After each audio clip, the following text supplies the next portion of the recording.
Hey, I think you all heard of Thomas Edison, one of the greatest inventors in history, the one who invented the light bulb. But few people know that he faced countless failures on his path to success.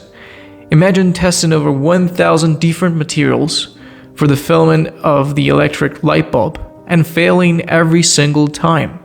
But Edison's drive and determination helped him overcome the frustration of failure, and eventually he succeeded and changed the world.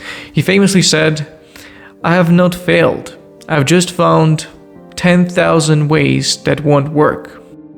Let me give you another one. Nelson Mandela, before becoming the first black president of South Africa, spent 27 years for fighting against an unjust system. Despite the harsh conditions and long imprisonment, he remained committed to justice and equality. Upon his release, he led efforts to dismantle apartheid, and his unwavering determination significantly advanced human rights and inspired millions. Now, you might ask, are these stories even related? They indeed are. After reading this and many other stories of resilience, persistence, and unstoppable drive, I started to ask myself, why? Why did they do this? Where did they find the power to persist in the face of adversity and failure? What motivated them? And that is how I became super curious about motivation and drive. I realized that while there is no one answer that explains it all, there are different theories that, when put together, can give us a better understanding of the term motivation. Motivation, in its most basic sense, is the need or desire to do something, whether it's exercising, learning the piano, or flying to the moon. Today, we'll focus on the practical aspects of it, while also understanding some of the science behind it. So, motivation is the driving force behind everything. To be a bit more precise, dopamine. That's the thing, the so-called drive hormone. If you watched any self-improvement channel, you probably heard of dopamine detox, how to increase your dopamine, and so on. At some point, I heard about it so often that it started to become annoying. But trust me, the more I studied about it, the more I recognized how crucial it is. So in case you haven't been online for the last 5 years or so, let me explain. To put it simply, dopamine is the hormone of pursuit. Remember that feeling when you were about to score a goal, approach that girl, finish that exam, or when you started packing up things for a trip you have been long waiting for?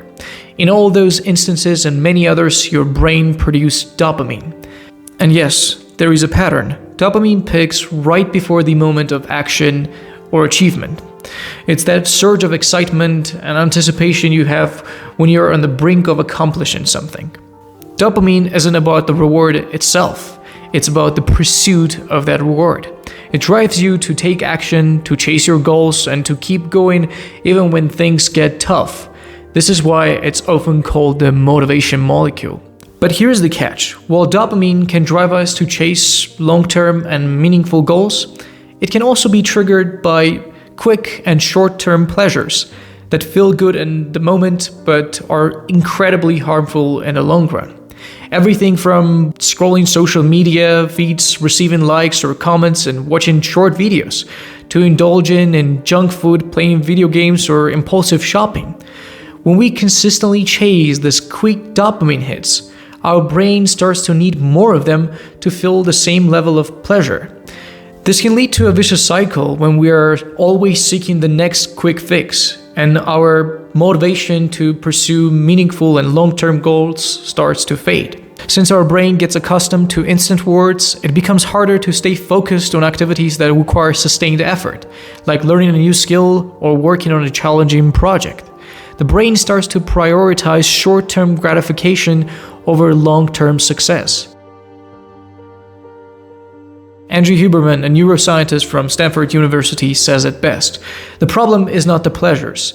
The problem is that any pleasure without prior requirement of pursuit is terrible for us.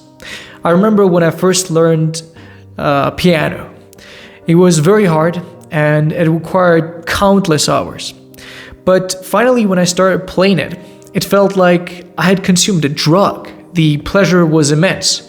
Another example would be the first $5 that I made doing something that I enjoyed. It was hard, but again, the gratification was immense. The more friction and pain you experience, the greater the dopamine reward later. And yes, the key is to pursue rewards, but also it's important to understand that the pursuit is the reward. So with this, I want to zoom out a bit and talk about two concepts that are also super important: extrinsic and intrinsic motivation. These two concepts are pretty much self-explanatory. Extrinsic motivation is when you do things for the external reward. Things like money, praise, awards, or recognition. It's the kind of motivation that drives us to do something because we want to gain a specific outcome or avoid a negative consequence. Intrinsic motivation, on the other hand, comes from within. It's driven by personal satisfaction, interest, and genuine desire to engage in an activity for its own sake, not because of any external reward. For example, I play the piano simply because I enjoy it. I love music and I love the process of learning it. And what do you think? Which motivation type is more sustainable? Years of psychology research showed that people who are intrinsically motivated to do something tend to stick to the plan longer and are better at overcoming challenges and obstacles. It doesn't mean that extrinsic motivation is not useful at all. Very few people enjoy doing the dishes, but we are all motivated by the outcome of having a clean house. Moreover, sometimes we are both extrinsically and intrinsically motivated to do something. That's the case with my job. I love my job, but I also love the reward that it brings, and that's my salary. But the most interesting phenomenon I want to share with you today is our tendency to transition from extrinsic motivation to intrinsic one. The example for me would be exercise. When I started exercising, I did it purely because I wanted to impress people. Yes, I wanted bigger shoulders, bigger chest, but as time passed, I started to love the process so much that I started doing it just for its own sake. Another example would be learning languages.